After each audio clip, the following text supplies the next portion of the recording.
BronxNet. Your voice, your views, your vision.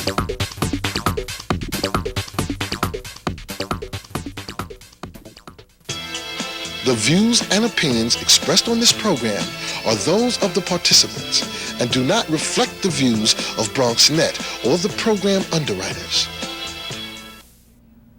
Next on the Bronx Journal, Latin and jazz superstar Bobby Sanabria.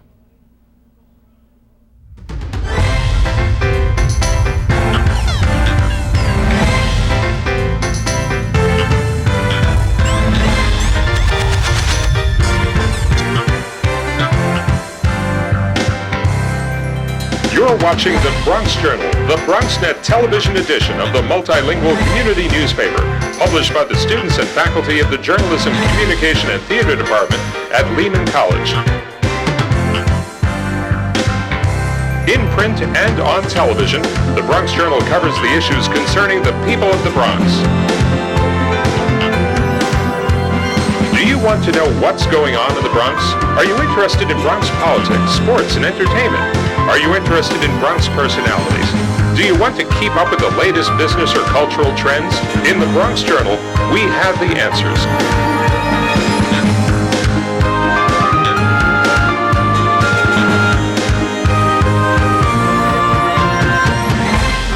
Now here's your host, the Bronx Journal's editor-in-chief, Professor Miguel Perez.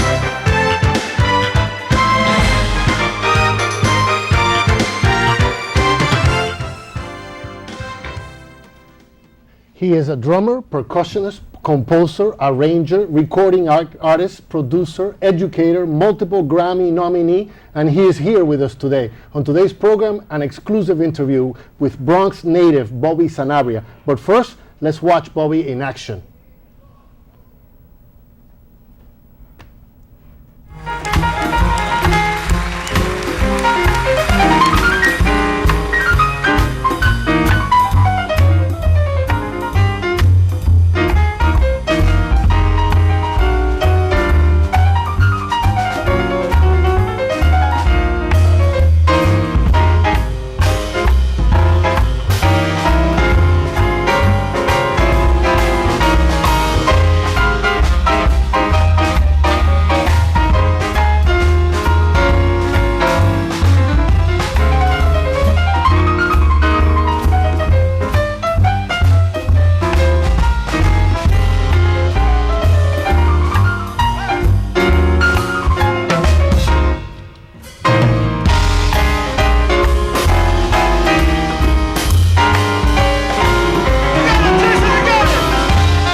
And here we are with Bobby Sanabria. It's a pleasure having you on the program. Thank you for being here. Thank you for inviting me, Professor Perez. Thank you, thank you. We're all friends, Bobby and I. We go way back, but it's really, all the students here are very excited about having you on campus to talk about your career.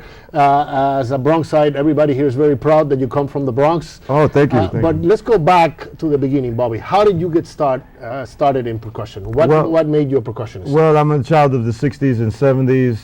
And at that time in New York City, the first thing that you heard on the first day of summer, or when it would get warm in the summertime, is you heard two things. The sound of the Mr. Softy truck, the Mr. Softy jingle, and then the sound of this in any park where in the Bronx, Brooklyn, or in Manhattan, you'd hear baking king, pata king king, pro baking king, gata ay, llegó Superman. So you'd hear guaguancó, rumba Yeah. in the parks. I mean, unfortunately, we don't hear that anymore because one of our mayors passed an ordinance saying that you can't play anymore in public like that.